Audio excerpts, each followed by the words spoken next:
Hola, mi nombre es Carola Masache, estudiante de la carrera de Ingeniería en Electrónica y Telecomunicaciones de la Universidad Nacional de Loja.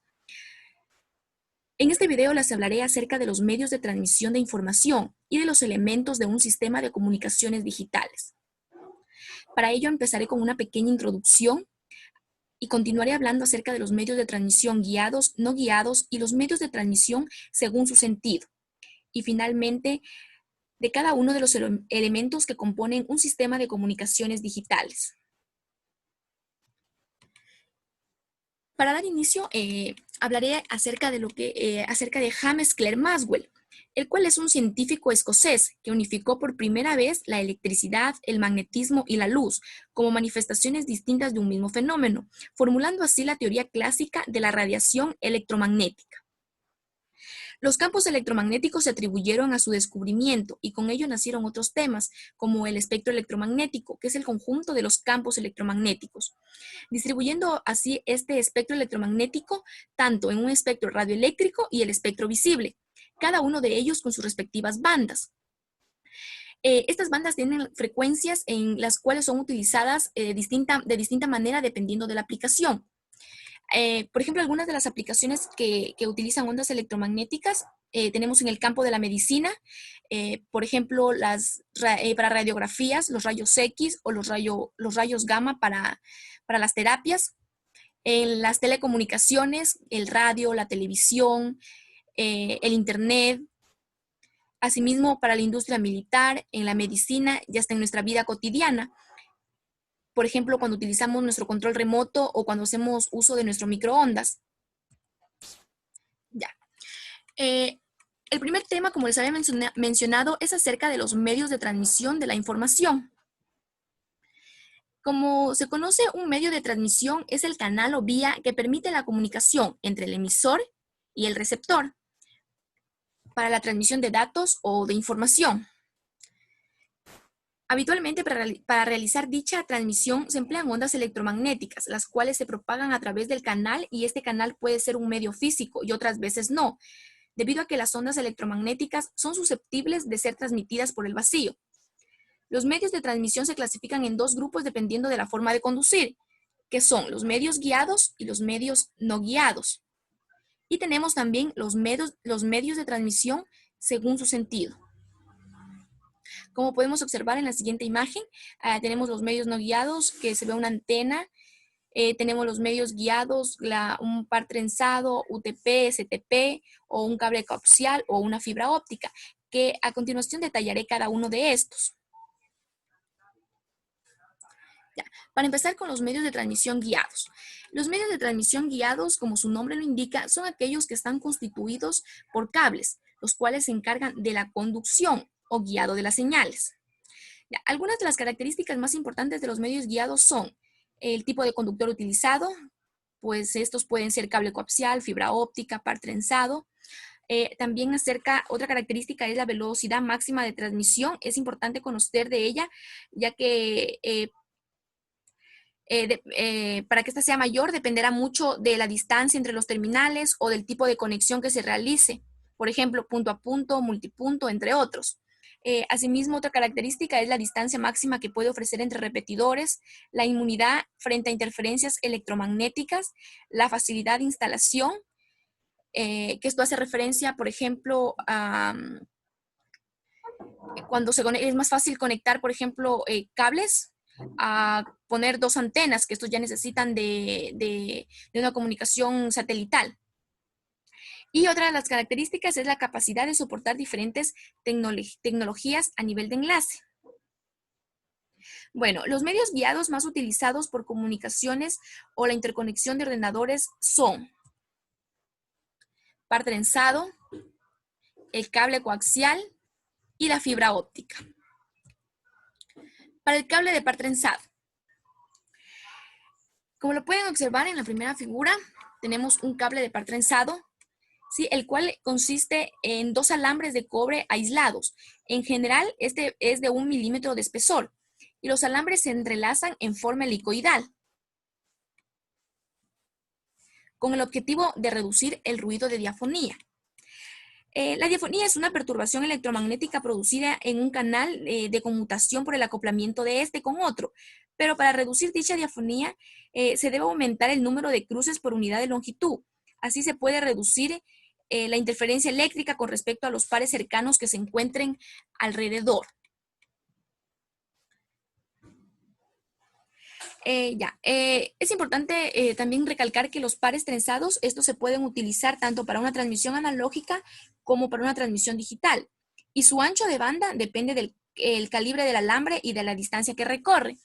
Por ejemplo, en este pequeño cuadro tenemos los diferentes anchos de banda dependiendo de cada una de cada una de las categorías. Y asimismo tenemos el código de colores de este cable de par trenzado, que hay respecto a dos normativas, lo que es la TIA EIA 568A y la TIA EIA 568B. Entonces, dependiendo de esas dos normativas, se puede realizar lo que es para la conexión de un cable de par trenzado con respecto a un conector. Dentro de los cables de par trenzado existen también dos tipos, uno que es sin blindaje y el otro blindado. Para un cable de par trenzado sin blindaje, que sería el UTP, el cable de par trenzado sin blindaje está formado por dos conductores de cobre, cada uno con su aislamiento de plástico de color. Y el aislamiento tiene un color asignado para su identificación, tanto para identificar los hilos específicos de un cable como para indicar qué cables pertenecen a un par dentro de un manojo.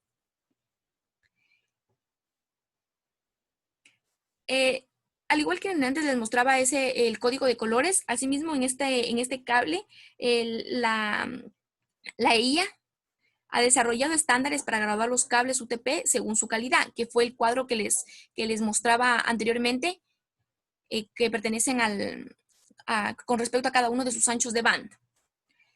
Ahora el cable de par trenzado blindado, conocido como STP. Este consta de una funda de metal o un recubrimiento de malla entrelazada que rodea cada par de conductores aislados, evitando que penetre el ruido electromagnético y elimina un fenómeno denominado interferencia, que es el efecto indeseado de un canal sobre otro canal.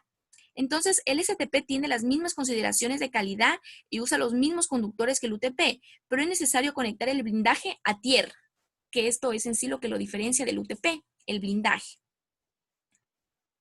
Bueno, otro medio de transmisión guiado es el cable coaxial. El cable coaxial se compone de un hilo conductor sólido o enfilado, llamado núcleo, una malla metálica externa y además esa malla metálica externa sirve como un blindaje contra el ruido y actúa como un segundo conductor. Este conductor está recubierto por un escudo aislante, que sería esa tercera parte del cable coaxial, y todo el cable está cubierta por otro plástico, que ya es todo el revestimiento que protege al cable. Ya.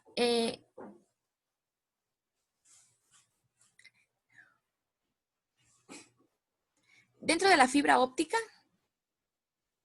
tenemos en cambio que esta fibra óptica consta de un núcleo que puede ser de un hilo muy fino de plástico o de cristal. Cada uno de estos hilos va a llevar un revestimiento de material transparente, de vidrio o de plástico, con propiedades ópticas distintas a las del núcleo, evitando así que la luz se disipe. La fibra óptica es un medio de transmisión empleado habitualmente en redes de datos. Por su núcleo se envían pulsos de luz que representan los datos o información a transmitir. El haz de luz queda completamente confinado y se propaga por el interior de la fibra, con un ángulo de reflexión por encima del ángulo límite de reflexión total, en función de la ley de Snell. La fuente de luz puede ser un láser o un LED. Las fibras ópticas son muy utilizadas en el campo de las telecomunicaciones, ya que permiten enviar gran cantidad de datos a una gran distancia, con velocidades similares a las de radio o cable. Son el medio de transmisión por excelencia al ser inmune a las interferencias electromagnéticas. También se utilizan para redes locales en donde se necesita aprovechar las ventajas de la fibra óptica sobre otros medios de transmisión. Entonces, esos son los medios los medios de transmisión guiados más comunes, par trenzado, cable coaxial y fibra óptica. Para lo que es los medios no guiados, ¿ya? En estos de aquí, en los medios no guiados, estos transportan las ondas electromagnéticas sin usar un conductor físico, ya que se radian a través del aire. La configuración para las transmisiones no guiadas pueden ser direccional y omnidireccional.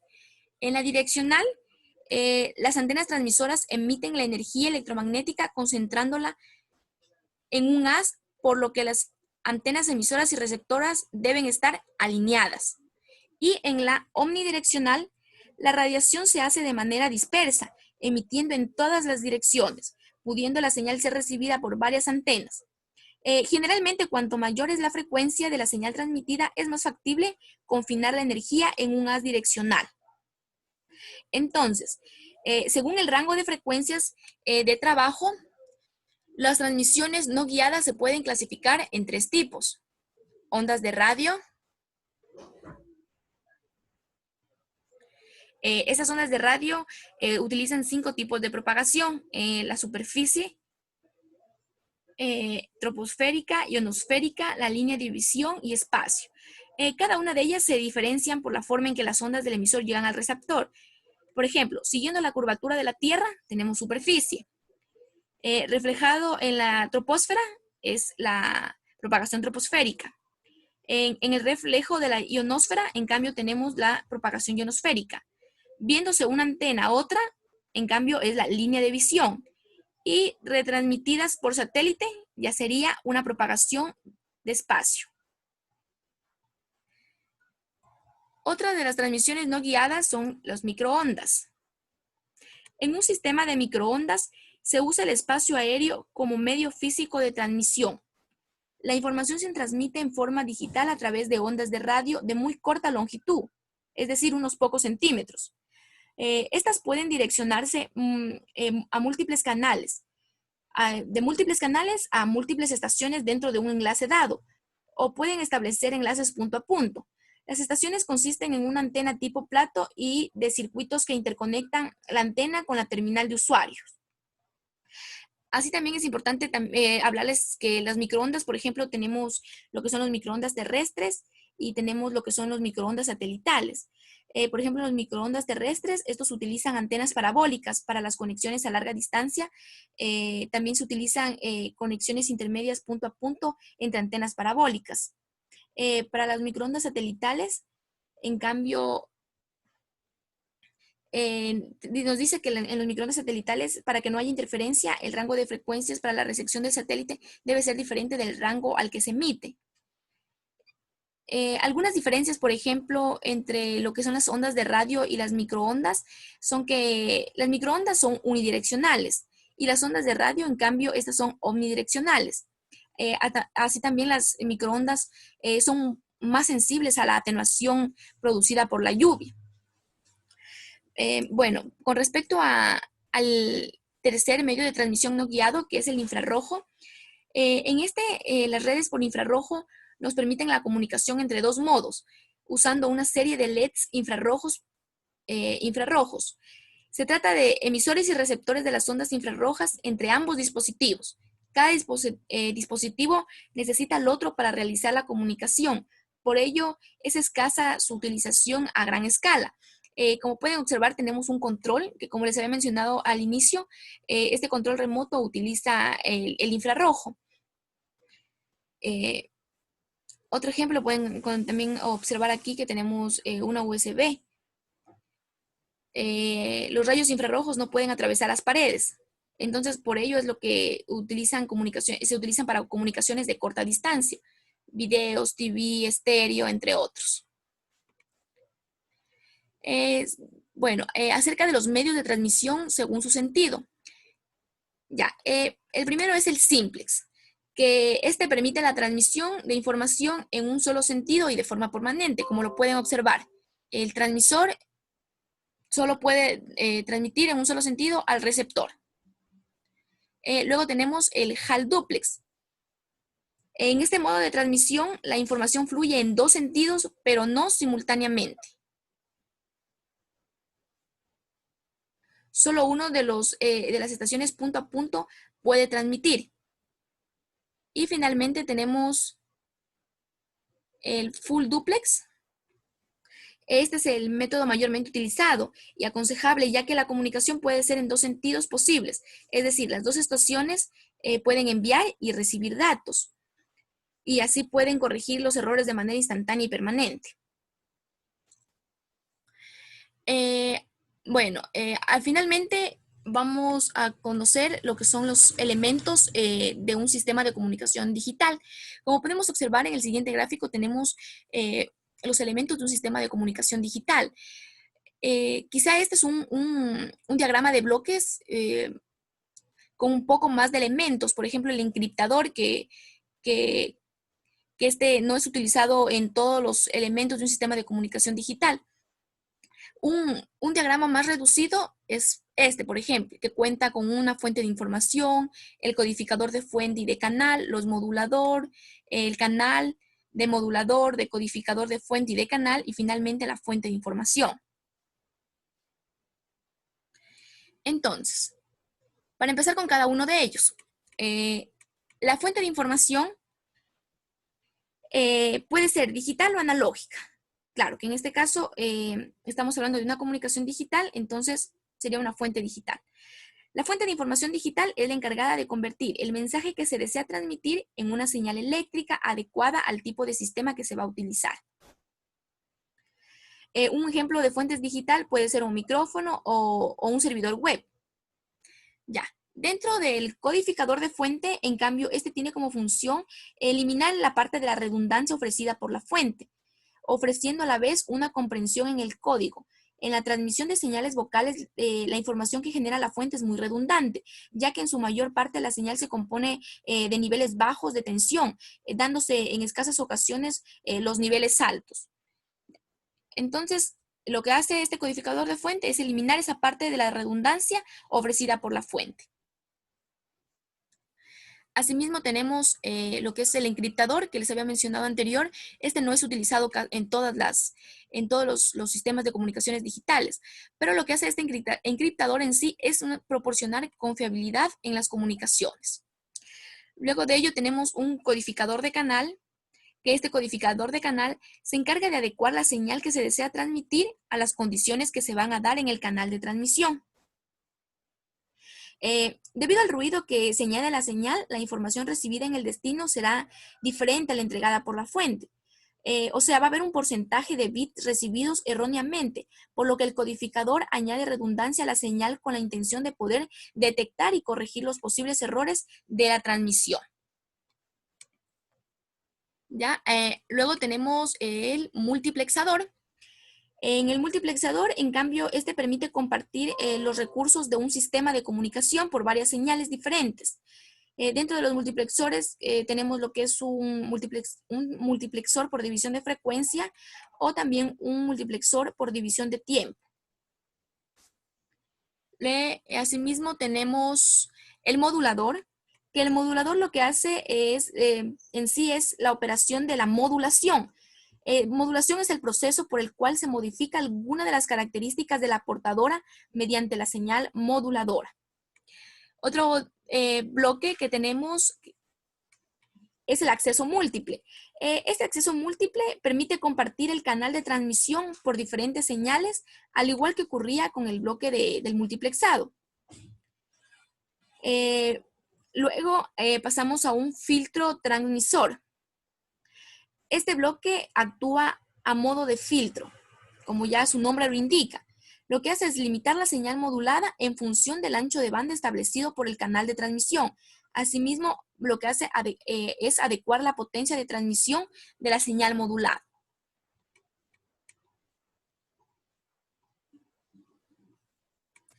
El canal de transmisión, en cambio, como ya los he mencionado anteriormente, es el medio que va a utilizar la señal modulada para ser transmitida.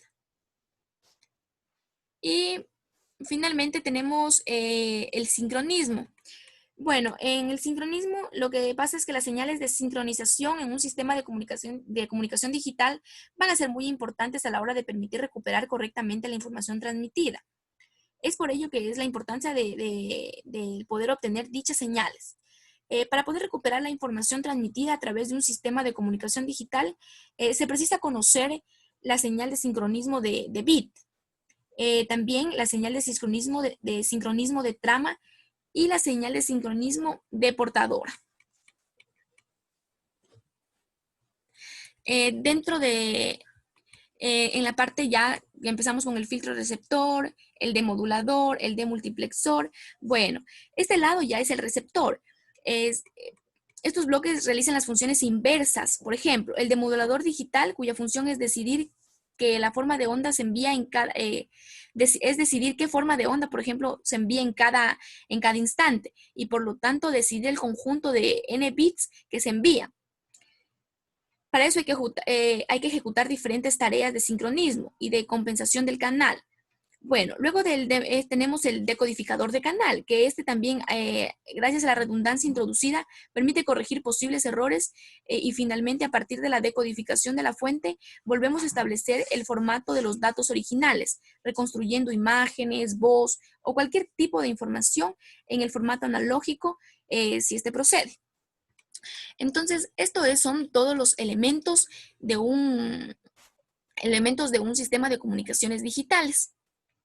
Bueno, esperando que mi video les haya gustado y les haya servido. Simplemente, gracias por verlo.